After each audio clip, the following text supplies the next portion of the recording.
దీనివల్ల మా బాబుకి పెద్ద ప్రమాదమే త్రుటిలో తప్పింది.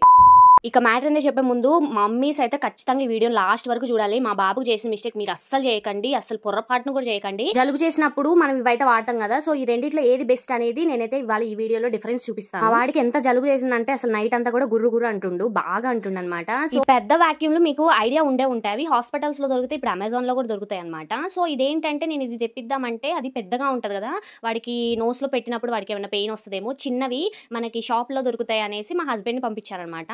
So children's for you, just for use ఉంటాయి కదా, సో అక్కడైతే అన్ని దొరుకుతాయి, అక్కడ తీసుకొచ్చారనమాట. ఇదైతే 250 పెట్టి తీసుకొచ్చారు. అసలు ఎంత వరస్ట్ ప్రొడక్ట్ అంటే, నాకు ఐడియా లేకుండా మా వాడికి నోస్ లో పెట్టి తీస్తున్నప్పుడు సడన్ గా అది లోపలికి వెళ్ళిపోయి ఇరుక్కుపోయింది. నాకైతే కాలు చేతులు అసలు ఆడలేదు. మన నోస్ లో అయితే తీయొచ్చు, ఇంకా మనం గొంతులో ఉన్నది తెమడ తీయాలంటే వామ్మో ఇక అంతే ఇరుక్కుపోయి వెంటనే ముక్కు పెట్టి లాగంలోనే కిందకి వచ్చేసింది అనమాట. సో ఇదైతే అసలు వాడదు. రెండిట్లో అయితే ఇదే బెస్ట్. అసలు నాజిల్స్ అయితే చాలా క్లియర్ అయిపోతున్నాయి. మెడికల్ షాప్ లో జస్ట్ 150, అమెజాన్ లో కూడా అవైలబుల్ ఉంది. కావాలి